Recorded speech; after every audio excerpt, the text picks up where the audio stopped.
వీక్షకులందరికీ నమస్కారం. అందరికీ నూతన ఆంగ్ల సంవత్సర శుభాకాంక్షలు. కన్యారాశి వారికి జనవరి నెలలో ఉండేటువంటి ఫలితాలను గనక మనం పరిశీలన చేస్తే, దీర్ఘ సంచార గ్రహాలను గనక మనం చూస్తే, ఈ రాశి వారికి గురుబలం తక్కువ, శనేశ్వరుని యొక్క బలం తక్కువ, రాహు యొక్క అనుకూలత చాలా ఎక్కువగా కనబడుతూ ఉన్నది. అలాగే ఈ పంచగ్రహ కూటమిలో భాగంగా గ్రహాలన్నీ కూడా పంచమ స్థానం అందే స్థితిలో ఉంటారు. సరే, ఇందులో యోగించేటువంటి గ్రహాలు శుక్రబుధులు. పంచగ్రహ కూటమిలో 2 గ్రహాలు యోగిస్తూ ఉన్నాయి. అయితే ఇక్కడ పంచగ్రహ కూటమి కన్నా అర్ధాష్టమ స్థానము నుండి బయటికి పోయేటువంటి రవికుజుల తాలూకు శుభ ఫలితాల గురించి ఎక్కువ మాట్లాడుకోవాలి.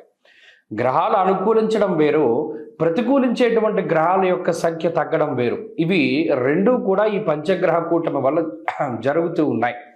కాబట్టి కన్యారాశి వారికి ఇది అద్భుతమైనటువంటి కాలంగానే చెప్పచ్చు. కారణం 15వ తారీఖు దాటాక అర్ధాష్టమ రవి దోషం పోతుంది, అర్ధాష్టమ కుజ దోషం కూడా పోతుంది. ఒకేసారి ఆ 2 గ్రహాల యొక్క దోషం పోవడం ద్వారా కుటుంబ సంబంధమైనటువంటి వ్యవహారాలు, ఉద్యోగ సంబంధమైనటువంటి వ్యవహారాలు, ఆర్థిక సంబంధమైనటువంటి వ్యవహారాలు, మరి ముఖ్యంగా విద్యా సంబంధమైనటువంటి వ్యవహారాలు, ఇవి 4 కూడా చాలా విశేషించి వారికి ఉండేటువంటి దోషాలు పోతాయి. వీటిలో అనుకూలత గురించి పక్కన పెడితే ముందుగా ఆ దోషాలు పోతాయి. ఆ తదుపరి పంచమ స్థాన స్థితులు అయినటువంటి శుక్రబుధుల యొక్క స్థితిగతుల వల్ల బుద్ధి ప్రచోదనం అవుతుంది. అంటే బుర్ర చాలా గొప్పగా పనిచేస్తూ ఉంటుంది, ఆర్థిక పరిస్థితులు మెరుగవుతూ ఉంటాయి, ఆదాయ మార్గాలు పెంచుకోవడానికి మీరు చేసేటువంటి కృషి ఏదైతే ఉన్నదో అదంతా కూడా సత్ఫలితాలను ఇస్తుంది. అంగరంగ వైభవంగా ఏదైతే మీరు కొన్ని కార్యక్రమాలను చేద్దాం అనుకున్నారో అవన్నీ కూడా చాలా గొప్పగా చేయగలుగుతారు. అలాగే ఈ పండగలో మీదైనటువంటి ముద్రని వేయగలుగుతారు. మనం ఇలా వెళదాం అనుకున్నాం, వెళదాం, ఇంత ఖర్చు పెడదాం అనుకున్నాం, పెడతారు. అలాగే ఇంత అందంగా రెడీ అవ్వాలి అనుకుంటారు, అవుతారు. అలాగే పలానా ప్రాంతాలను వీక్షించాలి, పలానా వ్యక్తులను కలవాలి అని అనుకున్న ఖచ్చితంగా కలుస్తారు. అంటే అంతా కూడా ఆనందదాయకమైనటువంటి వాతావరణంతో ముందుకు సాగుతూ ఉంటుంది. దానిలో ఏమాత్రం అసలు అనుమానం లేదు. అంతేకాకుండా ఈ రాశి వారికి ఉండేటువంటి పలుకుబడి పెరగడాన్ని, అలాగే దూరత్ర చేసేటువంటి ప్రయాణాల ద్వారా శరీర బాధ ఏదైతే అనుభవిస్తూ ఉన్నారో దాని నుండి ఉపశమనాన్ని కూడా పొందగలుగుతారు. ఇక్కడ ఒకటి ఏంటి అంటే కొంత బద్ధకం ఉంటుంది. పంచమ స్థానస్థిత రవి కానీ, సప్తమ స్థానస్థిత శనేశ్వరుడు కానీ కొంత బద్ధకానికి కారకులు అవుతారు. కాబట్టి ఇక్కడ కొన్ని సందర్భాల్లో బద్ధకం పనికిరాదు. ఆ బద్ధకాన్ని వదిలిపెట్టి ముందుకు వెళ్ళడం ద్వారా మరింత శుభ ఫలితాలను పొందగలుగుతారు. మొత్తం మీద ఈ జనవరి నెలలో ఉద్యోగపరమైనటువంటి ఎదుగుదల, ఆరోగ్య పరిస్థితుల్లో బాగుండడం, రుణబాధలు తగ్గడం, అలాగే సామాజికంగా ఒక మంచి స్థితిని పొందేటువంటి పరిస్థితులు కూడా కన్యారాశి వారిలో ఉన్నాయి. కాబట్టి ఈ పంచగ్రహ కూటమి యోగిస్తూ ఉన్నది, అలాగేనేమో ఈ దీర్ఘ సంచార గ్రహాలు కూడా యోగిస్తూ ఉన్నందువల్ల ఈ మాసంలో మెరుగైనటువంటి ఫలితాలను సాధించగలుగుతారు.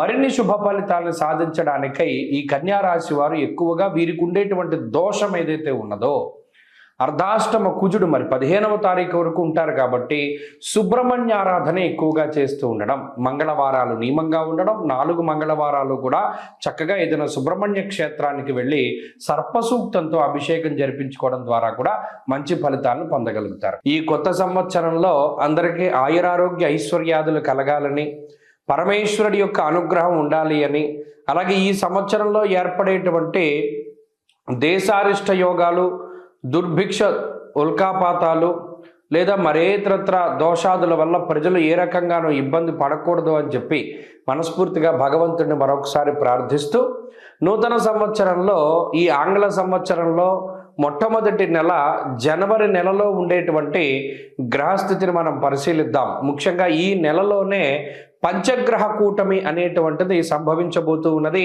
దానికి సంబంధించినటువంటి ప్రభావాలను సైతం మనం విశ్లేషణ చేసుకుందాం. దానికన్నా ముందు సంక్రాంతి ఎప్పుడు చేసుకోవాలి అనేటువంటి దాని మీద కొంతమందికి సందిగ్ధత ఉన్నది.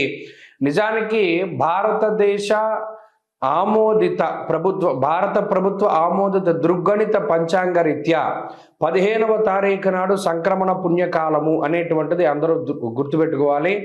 15వ తారీఖు నాడే రవి ధనురాశిని వదిలిపెట్టి మకర రాశిలోకి ఆయన యొక్క సంచారాన్ని ప్రారంభిస్తూ ఉత్తరాయణ పుణ్యకాలాన్ని ప్రారంభం చేస్తూ ఆయన యొక్క దిశ అంటే ఆయన ప్రయాణము ఉత్తరం దిక్కుగా ప్రారంభం చేస్తూ అది దేవతా కాలమానం ప్రకారం పగలు కాబట్టి ఆ రోజున సంక్రమణ పుణ్య రోజున చేసేటువంటి విశేషమైనటువంటి స్నానములు, దానములు, జపములు, తపములు వీటన్నిటికీ విశేషమైనటువంటి ఫలాన్ని ఆయన వసగుతూ ఉన్నారు. అది జనవరి 15వ తారీఖు.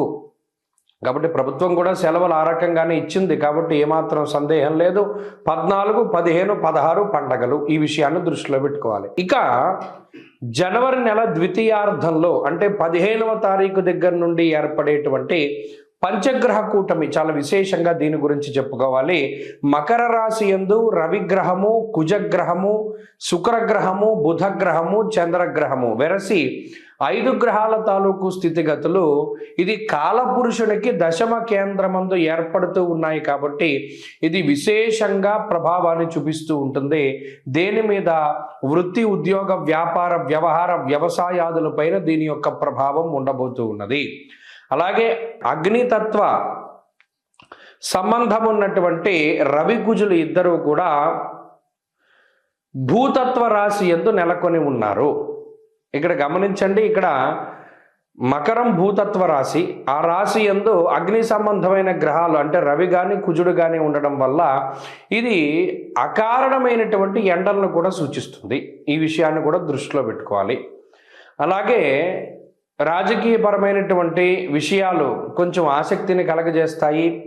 భూ సంబంధమైనటువంటి లావాదేవీలు అవి కూడా కొంత వెనకబడుతూ ఉండేటువంటి విషయాలను మనం దృష్టిలో పెట్టుకోవాలి. ఏదైనా ఉద్యోగాదుల మీద ప్రభావంగా ఈ విషయం ఈ రవికుజులు అలాగే బుధ, శుక్రులు, చంద్రులు కలిసి ఉన్నటువంటి స్థితి ప్రధానంగా అది ప్రభావాన్ని చూపెడుతూ ఉంటుంది. కాబట్టి ఈ కూటమి, పంచగ్రహ కూటమి 12 రాశుల పైన ఏ విధమైన ప్రభావాన్ని చూపెడుతుంది అనేటువంటిది మనం క్లుప్తంగా తెలుసుకునేటువంటి ప్రయత్నం చేద్దాం.